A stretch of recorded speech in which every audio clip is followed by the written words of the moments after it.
Scribely presents a conversation with founder and CEO Carolyn Desrosiers on Scribely's one-year anniversary. She is seated in a white boucle chair next to a magazine rack and an indoor houseplant. Her expression is eager and approachable. What prompted you to start Scribely? I started Scribely because I noticed a gap in accessibility services.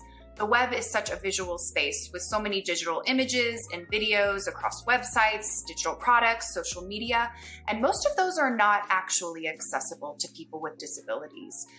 So this is a problem that really frustrates me, and I feel like I'm in a good position to solve it, given my background in digital publishing and accessibility.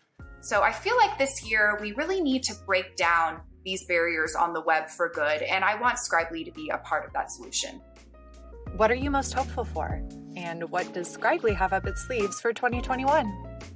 I think I'm most excited about taking the conversations we had and actually getting to work. It felt like we all needed to go virtual very quickly, and plans were really stalled out as a result. So I'm looking forward to working with businesses on their accessibility. Also, we just learned how important social justice and online access are for people. So I'm feeling hopeful because it feels like we've reached a tipping point with accessibility. And as far as what's up Scribely's sleeve for 2021, we'll be working with three primary industries: education, e-commerce, and the arts. All three of these industries are highly visual and they use the web to reach their customers. They're also really ready to take action. So Scribely is going to be working with individuals and businesses to make their images and videos more accessible to everyone. What's on your nightstand?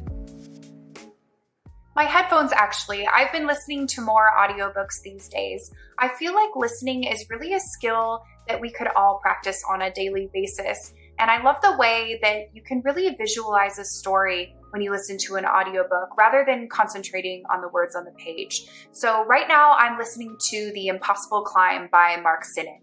And it's a book about Alex Honnold's journey leading up to his free solo climb of El Cap. Now, I'm more of a backpacker, so I would probably rather hike to the top, but I can really identify with Alex's wanting to pursue a far-reaching summit. He really broke that climb down into manageable sections and solved the problems with each one until he really felt like he could climb without a rope.